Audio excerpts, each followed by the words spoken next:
Next article आपका लद्दाख से related है, जहां पे एक डिमांड दोबारा से इमर्ज हुई which is about schedule number 6। तो सबसे पहले तो बिल्कुल जीरो से चलते हैं। शेड्यूल नंबर 6 की बात करी है तो टोटल शेड्यूल आज के टाइम पे आप अपनी पॉलिटी की बुक उठाओगे तो आपको कितने मिलेंगे? 12। पर ओरिजिनली कॉन्स्टिट्यूशन के अंदर टोटल 8 ही शेड्यूल्स हुआ करते थे। अब इसकी एक बड़ी पुरानी सी ट्रिक है, टीयर्स ऑफ ओल्ड पीएम, इससे याद रह जाता है ये ओल्ड पीएम। सबसे पहले आती है टी से टेरिटरीज। ठीक है, टेरिटरीज के बारे में बात करी जाती है, पूरा डिटेल में अभी फोकस नहीं करेंगे, जस्ट याद रख लेना इनको।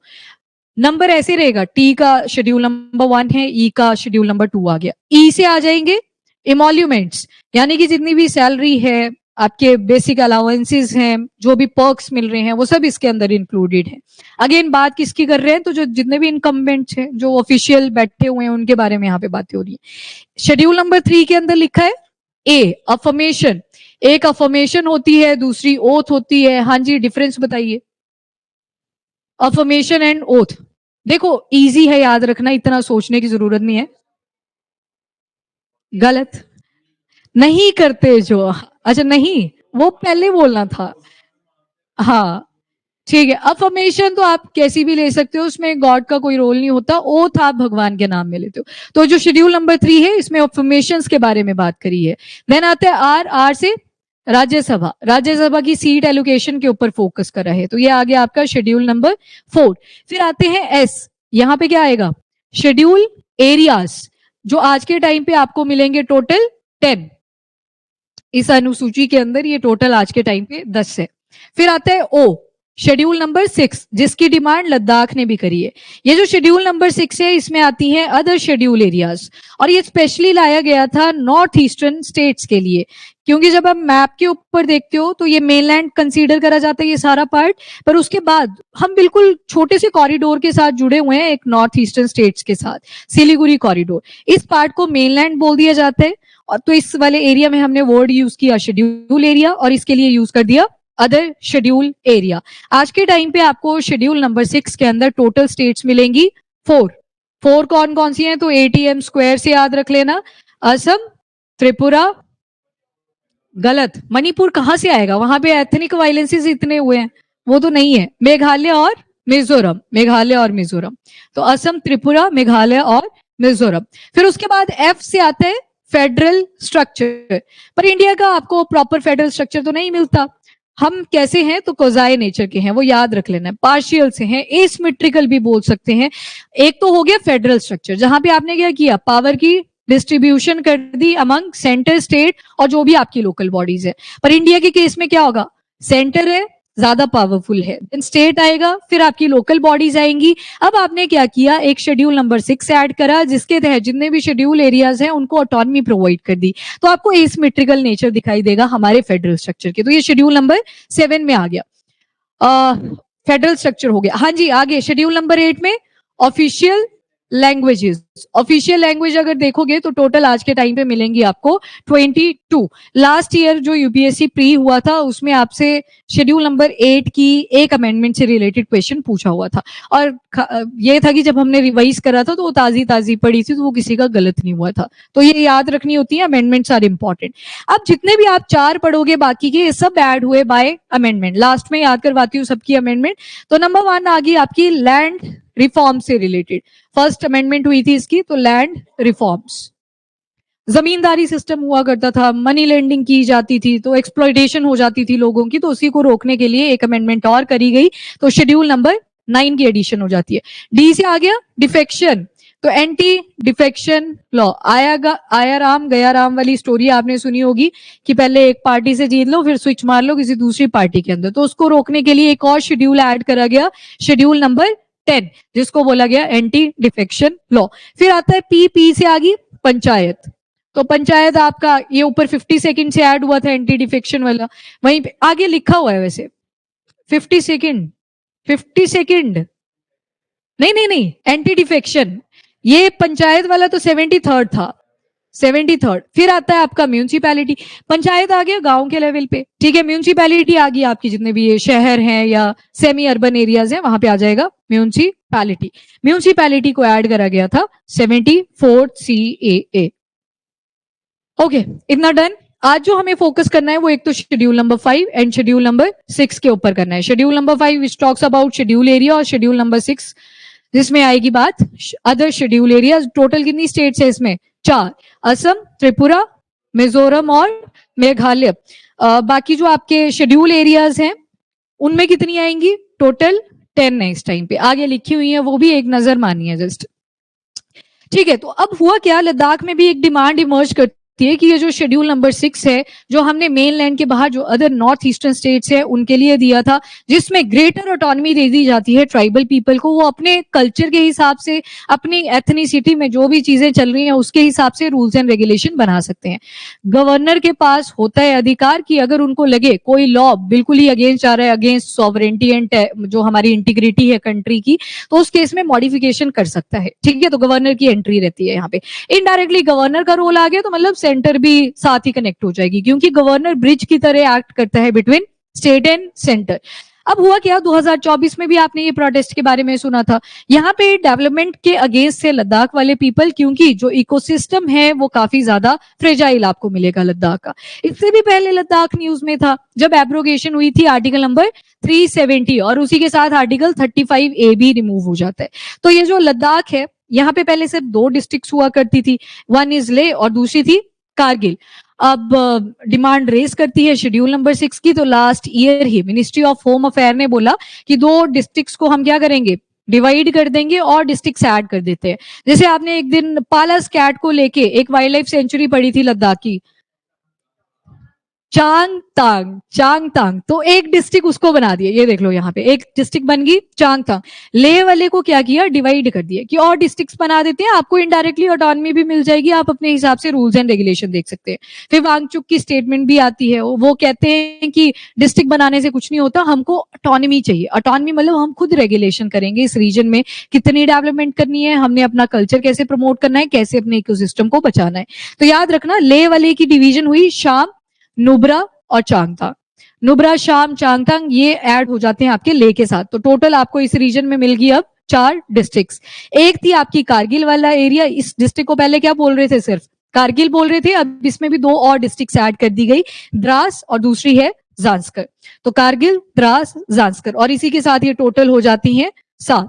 तो ये लास्ट ईयर भी हमने आर्टिकल किया था शेड्यूल नंबर 6 की डिमांड पर। उस टाइम पर्सपेक्टिव क्या था, सिर्फ ये वाली डिस्ट्रिक्ट्स का बताना कि ये नई डिस्ट्रिक्ट्स ऐड हुई हैं लद्दाख वाले एरिया में। तो टोटल कितनी मिलेंगी अभी के टाइम पे, 7 है। पहले कितनी थी, तो 2 थी, एक लेह वाला एरिया था, दूसरा कारगिल वाला एरिया था। बाद में लेह के ही साथ 3 और ऐड कर दी गई, चांगतांग थी, शाम थी और ऊपर नुब्रा वाली एरिया में। देन कारगिल, वैसे तो ये यहाँ पे लोकेटेड है पर पूरा पार्ट इसको पहले एक ही डिस्ट्रिक्ट काउंट करते थे, कारगिल डिस्ट्रिक्ट, इसमें द्रास और दूसरा जांस्कर ऐड कर दिया गया। ये थी अपडेशन ऑफ 2024। फिर थोड़े दिन के लिए माहौल शांत होता है, अब दोबारा से ये प्रोटेस्ट रेज हो जाता है कि नहीं, हमको कौन से शेड्यूल में जाना है, शेड्यूल नंबर 6 के अंदर ही एंट्री करनी है। जो आपने अभी देखा अदर शेड्यूल एरिया, जिसमें अभी के टाइम पे टोटल कितने दिखेंगे, 4 ही दिखेंगे, which is Assam, Tripura, Meghalaya and Mizoram. तो जो क्लाइमेट एक्टिविस्ट हैं सोनम वांगचुक, इन्होंने दोबारा से ये प्रोटेस्ट लीड करा कि हमारी इंक्लूजन करी जाए कॉन्स्टिट्यूशन के शेड्यूल नंबर 6 के अंदर। अब ये जो डिमांड है इसका मेन फोकस क्या है, तो ग्रेटर ऑटोनॉमी। अब देखो यहाँ पे ही समझ लो, एक आपने शेड्यूल 5 पढ़ा, दूसरा आपने शेड्यूल 6 पढ़ा। जो शेड्यूल 5 है ये स्पेसिफिक टू, जो की वर्ड आएगा वो मेनलैंड के साथ एसोसिएट कर दिया जाता है। मेनलैंड से ये मतलब नहीं है कि नॉर्थ ईस्टर्न स्टेट अलग से हैं, कनेक्टिविटी की प्रॉब्लम आती है, वहां पे हम कनेक्टिविटी ही एक छोटे से कॉरिडोर के साथ कर रहे हैं। तो ये जो आएगा ये अदर नॉर्थ ईस्टर्न स्टेट्स के लिए आ जाएगा। अब गवर्नमेंट के एंड से भी तो यही स्टेटमेंट आती है कि ये जो शेड्यूल नंबर 6 लाए थे हम, ये किसके लिए लेके आए थे, नॉर्थ ईस्टर्न स्टेट, कॉन्स्टिट्यूशन में खुद लिखा हुआ है। मेनलैंड के लिए कौन सी है, शेड्यूल एरिया वाला, विच इज शेड्यूल नंबर 5, पर शेड्यूल नंबर 6 हम लेके आए हैं for the other north eastern state, जैसे असम वगैरह है।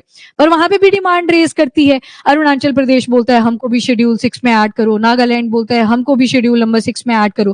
पर दिक्कतें क्या है कि उन्होंने एक डिमांड और रखी है कि हमको अपना सेपरेट नेशन ही बनाना है, तो उस सेपरेशन के डर से उनको कभी भी शेड्यूल नंबर 6 के अंदर ऐड नहीं करा गया। तो अभी के टाइम पे आपको 4 ही स्टेट्स वहां पे मिलेंगी।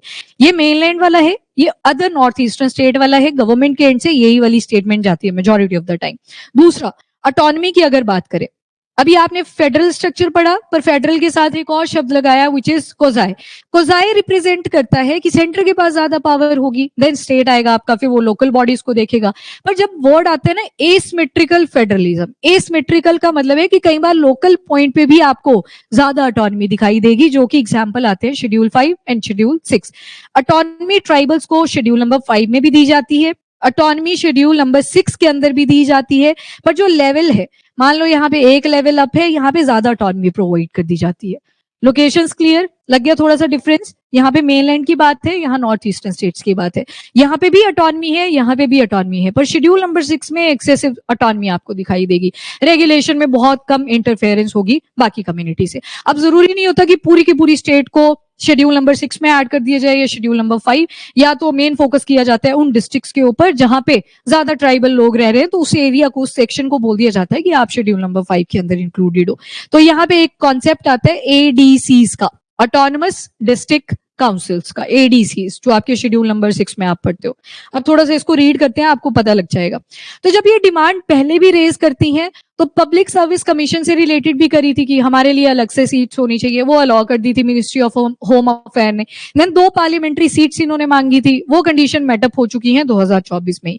पर जो डिमांड है इनकी स्टेटहुड को लेके कि हमें एक अलग से सेपरेट स्टेट बनाइए, लद्दाख की जो स्टेट, अभी तो यूटी है, ये abrogation of article number 370, 2 UTs की फॉर्मेशन हुई थी, एक बना था आपका UT of Jammu and Kashmir और दूसरा बना था यूटी ऑफ लद्दाख। और दूसरी जो इनकी डिमांड है विच इज शेड्यूल नंबर 6 के अंदर हमको एंटर करो, ये दोनों ही अभी तक मिनिस्ट्री ऑफ होम अफेयर की तरफ से एक्सेप्ट नहीं करी है, इनको रिजेक्ट कर दिया। कॉन्टेक्स्ट पता लग गया थोड़ा सा कि क्या ये मुद्दा था? कोई ऐसा जिसको बिल्कुल भी समझ नहीं आया अभी? चलो ठीक है। सुखप्रीत, सिंस आप तो अभी आए ही हो, आपने टच ही नहीं करी है पॉलिटी, तो थोड़ा टाइम लगेगा।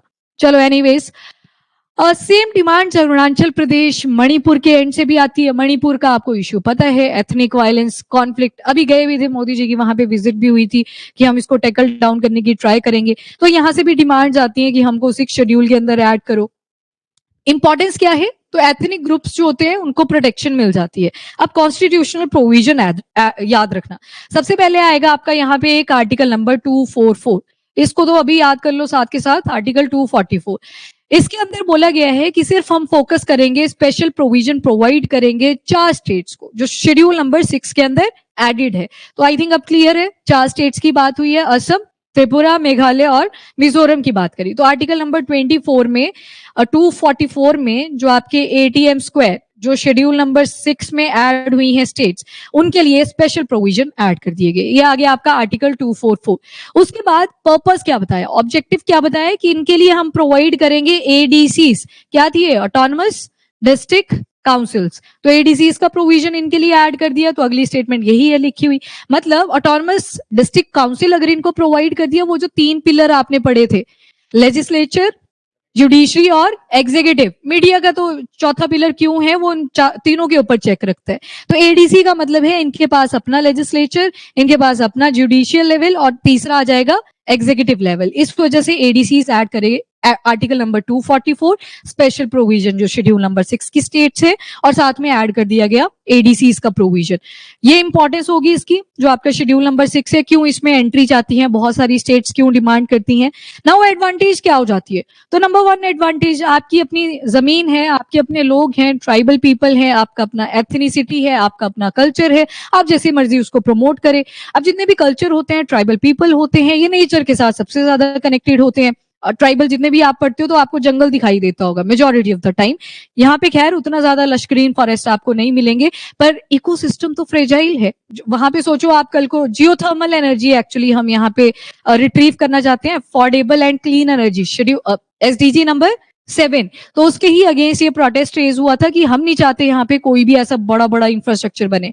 दूसरा, सिक्योरिटी रिलेटेड कंसर्न बनते हैं। एक डायलेमा आती है, डायलेमा का मतलब प्रॉब्लम, पता नहीं चलता, हाँ दुविधा बोलेंगे, that is very good word, दुविधा। पता नहीं चलता कि किस चीज को सपोर्ट करें। जैसे इस केस में आप देखोगे, एक तरफ नेचर भी प्रोटेक्ट करना है, सोचो नेचर ही नहीं बचा। जैसे हिमाचल प्रदेश के केस में बोलते हैं, ये बहुत ज्यादा डेवलपमेंट होती है वहां पे, फिर आती है बाढ़, वो सब चली जाती है डेवलपमेंट बहती हुई। अब डेवलपमेंट भी तो जरूरी थी, पर नेचर नहीं था उसके फेवर में शायद। तो एक तो आ गया नेचर वर्सेस डेवलपमेंट की डिबेट। ऐसे क्वेश्चंस में आप कभी भी एक पॉइंट पे नहीं पहुंच पाओगे। अभी देखना ये वीडियो जब जाएगा ना यूट्यूब पे, इस पे कहीं लड़ाई करेंगे कि नहीं मैम ने ऐसे कैसे बोल दिया नेचर इज इंपॉर्टेंट, कहीं बोलेंगे नहीं बिना डेवलपमेंट के तो हम खाली हो जाएंगे। तो ये आती है डिबेट, यहाँ पे आपका कभी भी ऐसे न्यूट्रल न्यूट्रल जो कंक्लूजन है वो निकल के नहीं आ पाता, क्योंकि एक तरफ आप नेचर को सपोर्ट करने लगते हो पर डेवलपमेंट पीछे छूट जाती है। आप लिख तो दोगे कि रेजिलिएंट तरीके से हमको यहाँ पे काम करना चाहिए, वैसे नहीं होता है, और स्पेशली उन कंट्रीज के लिए जो अभी डेवलपिंग है नेचर में। ये वाली डायलेमा, ये वाला कॉन्फ्लिक्ट आपका सबसे ज्यादा इमर्ज करता है। नेचर आ गया, डेवलपमेंट आ गई, उसके बाद कई बार इसको कल्चर के साथ एसोसिएट कर दिया जाता है। आज के टाइम पे कुछ ट्राइब्स आपने ऐसी पढ़ी जिनको मेन स्ट्रीम के साथ जब जोड़ा उन्होंने अपना कल्चर ही छोड़ दिया। अब हमें उससे भी दिक्कत है, हम चाहते हैं कि प्रिजर्वेशन करनी है। अब कहीं ऐसी ट्राइब है जब उनको मेन स्ट्रीम के साथ जोड़ा, उन्होंने सेम लैंग्वेज दोबारा से सीख ली, तो अपने कल्चर को भी मेंटेन कर लिया, साथ में मेन स्ट्रीम में भी ऐड हो गए। पर यहाँ पे रिस्पॉन्सिबिलिटी किसकी आई? इंडिविजुअलिस्टिक। उन्होंने चाहा कि हम जब जा ही रहे हैं मेन स्ट्रीम में तो हमें खुद सीखनी चाहिए, यहाँ पे आ गई इंडिविजुअलिस्टिक मोरालिटी जो आप पढ़ते हो, एथिक्स में पढ़ोगे अभी। तो ये नेचर वर्सेस डेवलपमेंट की जो डिबेट है लॉन्ग लास्टिंग है, स्पेशली वहां पे प्रॉब्लम आती है जो कंट्रीज डेवलपिंग नेचर की होती हैं, क्योंकि हम शॉर्टकट मेथड ज्यादा अपनाने की ट्राई करते हैं कि डेवलप हो जाए। एक बार जब डेवलप हो जाएंगे फिर सस्टेनेबल तरीके से करेंगे, पता लगा तब को कुछ बचा ही नहीं कि जिसके लिए आप डेवलप हुए थे, बाद में वो चीजें आपके लिए अवेलेबल ही नहीं है। तो ये कॉन्फ्लिक्ट तो आता है इन आर्टिकल्स के बाद। नाउ एडवांटेज क्या आती है? तो एक तो डेमोक्रेटिक वैल्यूज को ये इंश्योर करता है, डेवोल्यूशन ऑफ पावर। आपने एक शेड्यूल स्किप तो नहीं हुआ? नहीं, फेडरल स्ट्रक्चर बताया था। फेडरल स्ट्रक्चर के बारे में जब आप शेड्यूल नंबर 7 में पढ़ते हो, वहां पे 2-3 टर्म्स और यूज होती हैं। जैसे नंबर 1 डिसेंट्रलाइजेशन। डिसेंट्रलाइजेशन का क्या मतलब आ गया कि आपने सारी की सारी पावर सेंटर के पास नहीं रखी, आपने उसको डिस्ट्रीब्यूट कर दिया स्टेट एंड लोकल बॉडीज में। Number 1 decentralisation. एक और वर्ड आप इसमें यूज करते हो, दैट इज डेवोल्यूशन। डेवोल्यूशन का मतलब होता है आपने पावर को डिवाइड करा है। सेम ही मीनिंग है डिसेंट्रलाइजेशन, यहाँ पे सेंटर पे फोकस करके आपने टर्म बताई, डेवोल्यूशन पावर का डिस्ट्रीब्यूशन। तो यहाँ पे आप क्या देख रहे हो? लोकल बॉडी तक जब आपने ये एडीसी वाला कॉन्सेप्ट ऐड कर दिया तो आप लोकल बॉडी तक उन पावर्स को प्रोवाइड कर रहे हो। होगी ना एसिमेट्रिकल फेडरलिज्म। कोजाए क्या बोलता है? Centre then state then local bodies और आपकी जो म्यूनिसिपैलिटीज वाली हैं। फेडरल स्ट्रक्चर अगर एसिमेट्रिकल लिख दिया तो सेंटर से आपने स्टेट को पावर दी, पर जो लोकल बॉडीज थी उनको ज्यादा ऑटोनॉमी दे दी। मतलब यहाँ पे अब स्टेट भी इंटरफेयर नहीं कर रहा, तो पहले ज्यादा पावर है फिर कम हुई दोबारा से ज्यादा हुई, तो उसको क्या बोलते हैं? Asymmetrical federalism. बाकी कंट्रीज हैं जैसे यूएस वगैरह, वहां पे आपको एसिमेट्रिकल फेडरलिज्म नहीं देखने को मिलता, वहां पे फेडरल स्ट्रक्चर आप पढ़ते हो। इंडिया के अंदर यूनिटरी प्रोविजन भी आ जाते हैं। तो 21st और दूसरा अमेंडमेंट याद रखना भी इजी है, 21st + 71st = 92। तो ये तीनों अमेंडमेंट्स आपकी लैंग्वेज से ही रिलेटेड है। 21st लास्ट वाली याद रख लो या तो शुरू की 2 याद रख लो, 3-4 बार पढ़ोगे तो वैसे रट जाएंगी। 21st एंड 71st दोनों को ऐड कर लो, 90 सेकंड आपके पास आएगा। एकदम से बड़ी शांति सी हुई, क्या हुआ इधर?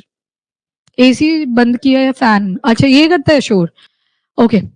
देन आपने देखा कि ओरिजिनली जब कॉन्स्टिट्यूशन में शेड्यूल्स थे वो टोटल कितने थे? 8 थे। उसके बाद शेड्यूल नंबर 9 जिसमें लैंड रिफॉर्म से रिलेटेड प्रोविजन ऐड करा गया था, ये हुआ आपका फर्स्ट CAA 1951।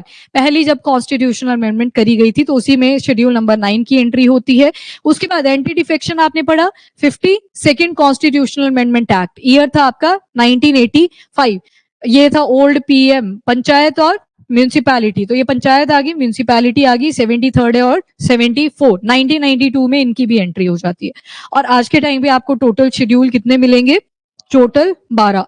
हाँ जी, ये अब अनुसूची में है, वो तो लीगल राइट बन चुका है, तो अब फंडामेंटल राइट तो वैसे भी नहीं बचा है। जो 31 में आप बोल रहे हो right to property and all, वो रिमूव हो चुके हैं। लीगल राइट है आर्टिकल नंबर 300A के अंदर, तो वो लीगल राइट है, बाकी ये अनुसूची वही है। लैंड रिफॉर्म से रिलेटेड हर एक प्रोविजन यहाँ पे इंक्लूडेड है। पहले जमींदारी सिस्टम हुआ करता था, जमीनें ले लेते थे कि आपने हमसे लोन लिया था, पैसे वापस तो कर नहीं पाए, जमीन लाइए। तो यहाँ पे प्रोटेक्शन प्रोवाइड करने के लिए एक शेड्यूल ही सेपरेट ऐड कर दिया गया है कि हम उस सिस्टम को सपोर्ट नहीं करेंगे। शेड्यूल नंबर 9 आपको मिलेगा मनी लेंडिंग रिलेटेड प्रॉब्लम को टैकल करने के लिए भी। तो इंपॉर्टेंट आर्टिकल था, आता रहता है न्यूज में बार बार, जब भी डिमांड रेज करती है तो आपको इसके बारे में पता होना चाहिए।